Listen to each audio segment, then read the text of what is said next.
Hello again, and welcome back, everybody, to another edition of the Rural Report. I am your Rural 2IC, and I meant to put this out a couple of days ago, but hopefully it'll still have the same effect. Now, back on April 18th, all the way back in 1775, there was an event that happened. Now, if you're a history buff, you may know what that event is. If you need a little bit of a reminder, that is the day that Mr. Paul Revere took his famous ride. And so you had the British that were encamped, and they received orders to begin their march. Paul Revere, with the help of two other men, set out on horseback to ride through the countryside and say the regulars are coming or the British are coming, depending on your history lesson. And that right there, in my humble and honest opinion, is the starting event of a series of cascading events that made it to where the United States declared her independence.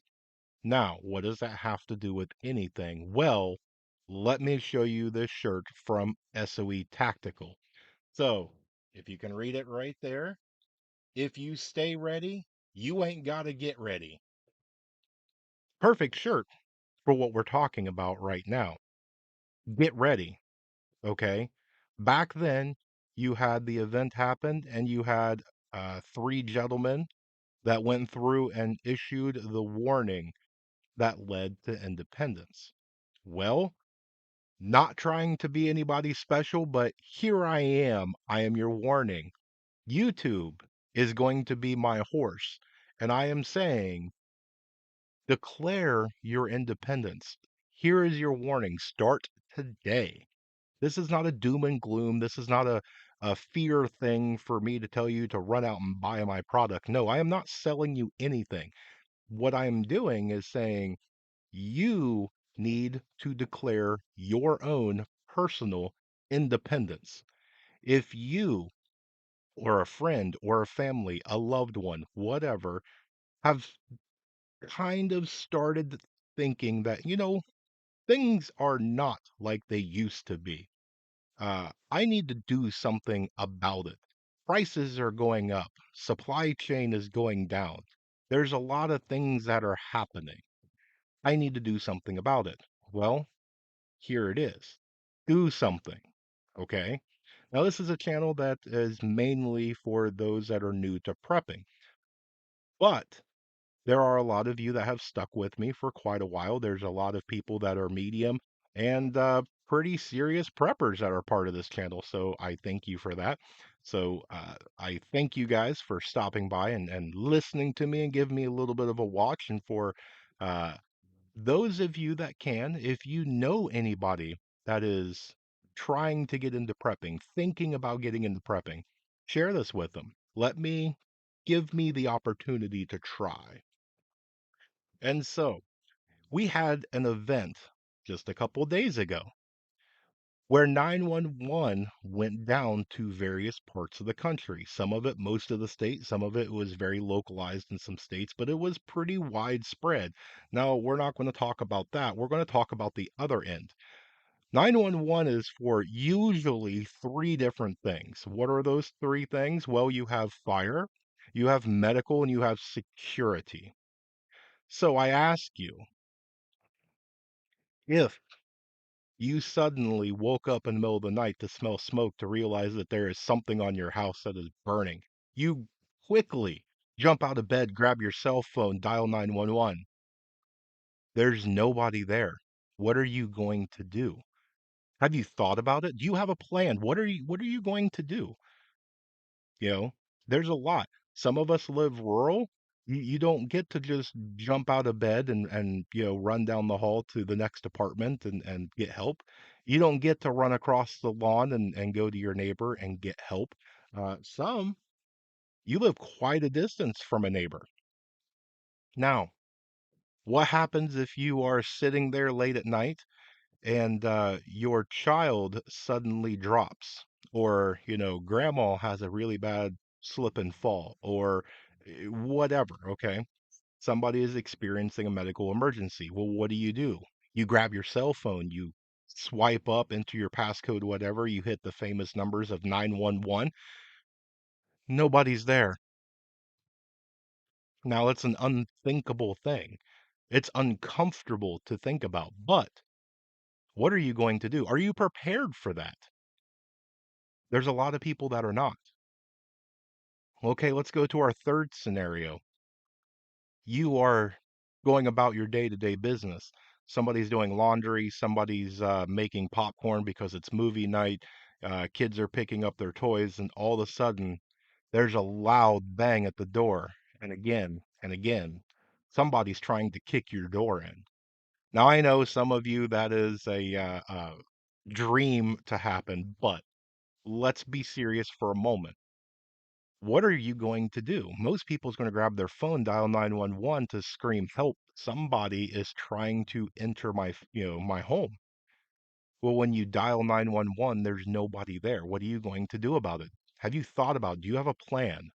Do you have anything in your repertoire that's going to help you? Now, you take all three of those things, there is preventative measures.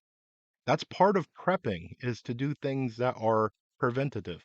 There's a lot of people that say the famous quote of if you prepare, then it gives you that time where you have the, oh, what do I want to say? You don't have to deal with the problem.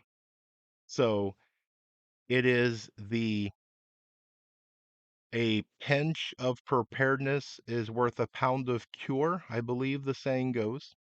And so, do you have anything that is preventative? Do you have smoke detectors in your house that actually work? Do you have fire extinguishers? Do you have a IFAC or an individual first aid kit? Do you know what's in it? Is it restocked? Do you know how to use those things? Have you taken CPR? Have you taken different things that you can assist and help somebody? Do you have something to defend yourself, your home, and the people in it and those that you love? Do you have those things? Are they ready, set? Are they in a place that is easily accessible? Do others know how to utilize those objects? Are they trained? Do they know? You would be surprised the people that I have talked to over the years that have the false sense of security. They take things for granted. And so, a few examples. They will run out somewhere and they will buy a fire extinguisher, but I'm going to tell you 99 out of 100 have never pulled that pin, have never put out a fire. They have a false sense of security that if a fire happens, they know exactly what to do. Most of the time, they freak out, they panic, they make the fire worse. They even forget that they have a fire extinguisher, they forget where they put it. They literally are watching the flames a few feet from them while trying to read the directions on the fire extinguisher. Do not be that person. Now, it's the same thing with medical. It's the same thing with security. There's things that you can do now to try and do your best to be preventative, to try and make it to where you are not put into that situation. Do your things now. Get into shape, eat better. So that way it gives you a better thing for medical. Make sure you take medical training. Do the things now. You will have accidents, okay? PPE is for your personal protection. Wear the equipment when it is appropriate. It's one of those things I have seen countless times where they go, I'm not going to wear a face shield or goggles or whatever. I'll get made fun of. Well, uh, you're going to get made fun of a heck of a lot when you're missing an eyeball or you're completely blind because you didn't want to wear safety goggles for 30 seconds while you did something. There's a lot of people out there that will seriously do that. Now, to go back on track a little bit, sorry, I went off. There's a lot of people that have that false sense of security. We take things for granted, everyday things for granted. Now, you have a supply chain, you have people that are moving parts, they are cogs into the system. We don't control that system. You have to look into your life and you have to be extremely honest with yourself and go, what is in the system that I depend on?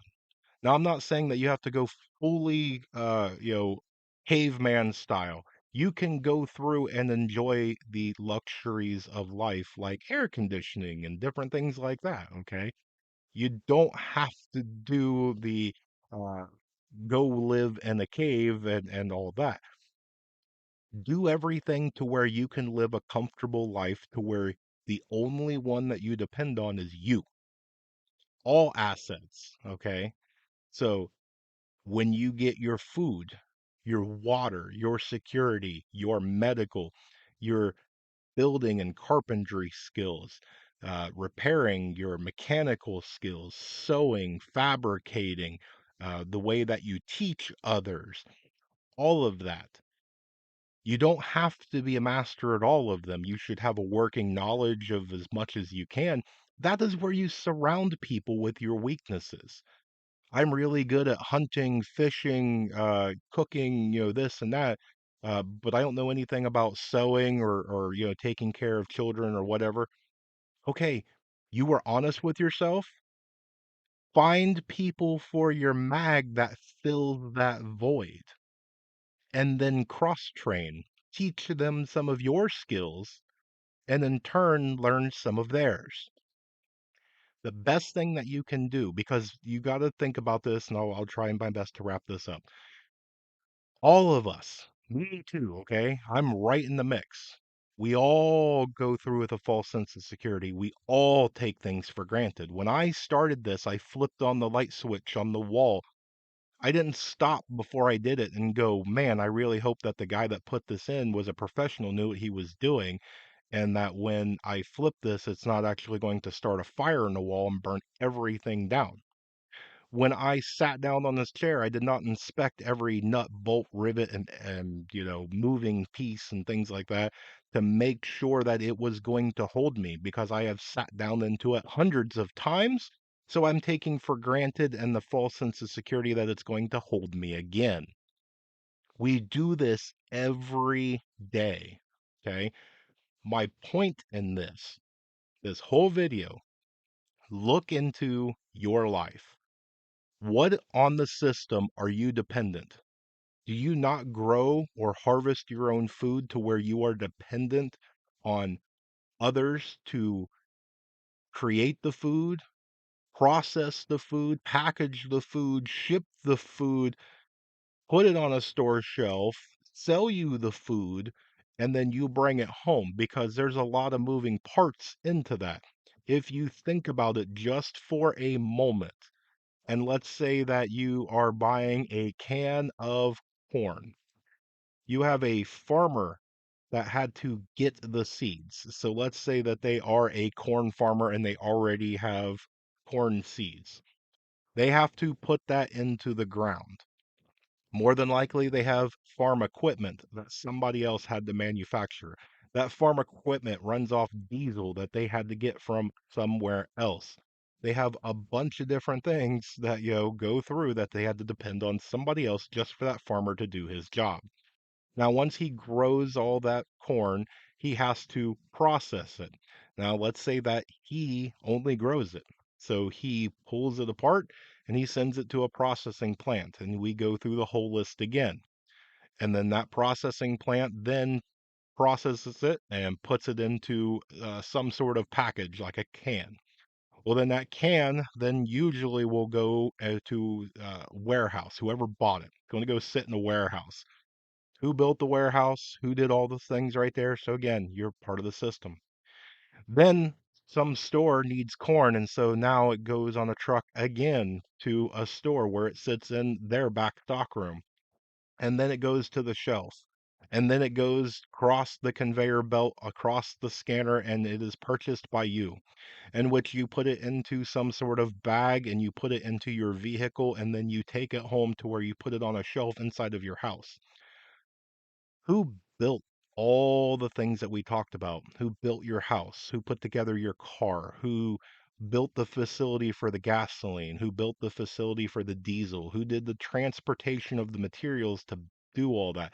There's a lot at work in buying a can of corn. My point, you could take corn seeds and take all of that out. Okay. We did what? A minute and a half discussing all of the travels of a single can of corn. And you literally can take corn seeds, go out back and grow corn, cut all of that out. Do you have the ability to grow food? Do you have the ability to harvest food? Do you have the ability to get water and to make it drinkable? Do you have the ability to provide security, to provide and render medical aid and first aid when the time arises? What on the system are you dependent? Because today is the day that you need to take things serious and you need to declare your own personal independence. So, with that, that's what I've got for you today. Hopefully, somebody found that to be a little bit on the useful side. Let me know down in the comment section below if you know anybody that is thinking about it, or maybe they were a prepper for a while and they kind of, got into that prepper lull. Let's reignite them. Let's get them going. This is the time to start taking things serious. There's a lot that's happening around the world. There's a lot that's happening locally. Now's the time to take this serious. So, if you made it to this far in the video, guess what? You rock. I appreciate you so much for spending a little bit of your time with me. Please remember that we have the Caleb House contest that is still going on. And so, if you have no idea what I'm talking about, please go find that video because your generosity can win you a prize. That's what I've got. So, I hope that you guys have an amazing day. I hope that God blesses you greatly today. We have some fun and exciting things, so stay tuned because there's definitely more information to come. And above all else, please remember to remain united because we're all prepping in this together.